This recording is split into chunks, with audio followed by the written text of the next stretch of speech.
அனைவருக்கும் வணக்கம். Monthly levels பார்க்கலாம்.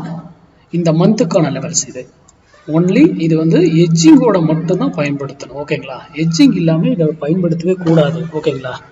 எந்த ஒரு இதுவுமே யார் எது கொடுத்தாலும் யார் எது சொன்னாலும் உங்களுக்கு அதன் அடிப்படை தெரிந்திருக்கணும். அப்போதான் அதை வர்த்தகம் பண்ணணும், இல்லையா இதை தவிர்த்துடணும்.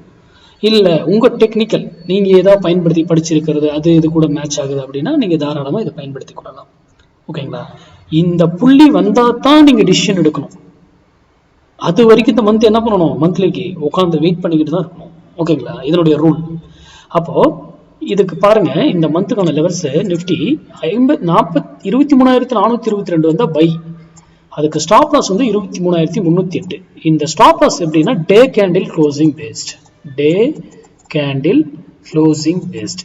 டே கேண்டில் இந்த விலைக்கு கீழே 308 கீழே க்ளோஸ் வச்சுன்னா நீங்க எக்ஸிட் ஆயிடணும்.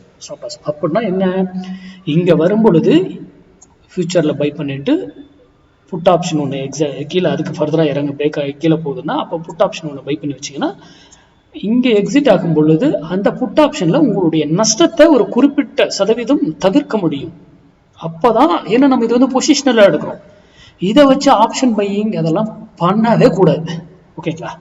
ஏன்னா என்னுடைய தியரி படி ஆப்ஷன் பையிங் பொசிஷனல் கிடையவே கிடையாது, இன்ட்ராடேயோட முடிஞ்சது.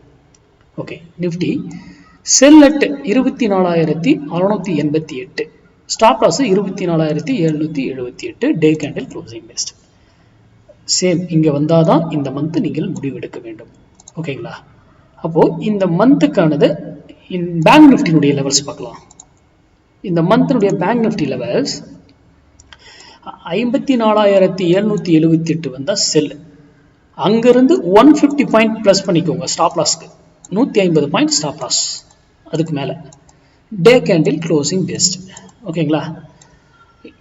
அதே பை அட் 50,922 இங்க வந்தா இதுல இருந்து -150 பாயிண்ட் பண்ணிக்கோங்க. Stop loss day candle closing best, ஓகேங்களா? அப்போ இந்த புள்ளிகள் வந்தாதான் நீங்க முடிவுகளை எடுக்கப்பட வேண்டும், ஓகேங்களா?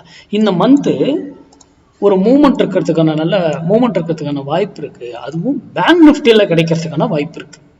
நிஃப்டியை விட இந்த மந்த் பேங்க் நிஃப்டி பர்ஃபார்மன்ஸ் வந்து செல்லோ பையோ எங்க வந்துட்டு இருக்கிறாங்க ஃபர்ஸ்ட் நமக்கு அந்த டைரக்ஷன்ல ஒரு நல்ல என்ட்ரி கிடைக்கிறதுக்கான வாய்ப்புகள் இருக்கு, அதிகமாக தென்படுகிறது, ஓகேங்களா? அதுக்கேற்றார் போல வர்த்தகம் பண்ணுங்க. பேங்க் நிஃப்டி இதாகலைன்னா நிஃப்டி பெரிய மூவ்மெண்ட் கொடுக்காது. அப்போ பேங்க் நிஃப்டி கொடுத்ததுனாவே ஆட்டோமேட்டிக்கா நிஃப்டி பெரிய மூவ்மெண்ட்டுக்கு போயிடும். பேங்க் நிஃப்டி கொடுக்காம விட்டுருச்சுன்னு வச்சுக்கோங்க, பேங்க் நிஃப்டியும் கூட சேர்ந்து கொடுத்தா பெருசா இருக்கும். பேங்க் நிஃப்டி மூவ்மெண்ட்ஸ் பெருசா கொடுக்கலன்னு வச்சுக்கோங்க, நிஃப்டி ஒருத்தரை ரேலி பண்ண ட்ரை பண்ணணும்.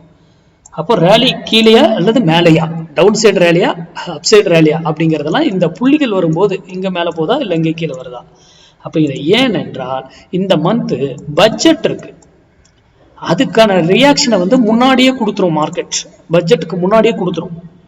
அது என்ன பாசிட்டிவா இருக்கட்டும் நெகட்டிவா இருக்கட்டும் அது அப்புறம் நம்ம அதெல்லாம் நம்புறது கிடையாது. நம்ம புள்ளி வருதா அதை தான் நம்புவோம், ஓகேங்களா? அந்த புள்ளிக்கு முன்னாடியே அது வந்து என்னன்றது இன்டிமேஷன்லாம் முன்னாடி கொடுத்துருவோம். அப்புறம் பட்ஜெட் வந்ததுக்கப்புறம் நெகட்டிவா வந்துருச்சான் பாசிட்டிவா வந்துருச்சான் இப்போ போய் பயப்படும், அதுக்கான இதெல்லாம் முன்னாடியே மார்க்கெட் கொடுத்துருவோம், அதுக்கு ரியாக்ட் பண்ணிடும், ஓகேங்களா? அதனால இதை தெரிந்து கொண்டு புரிந்து கொண்டு வர்த்தகம் பண்ணுங்க. நன்றி, வணக்கம், வாழ்க வளமுடன்.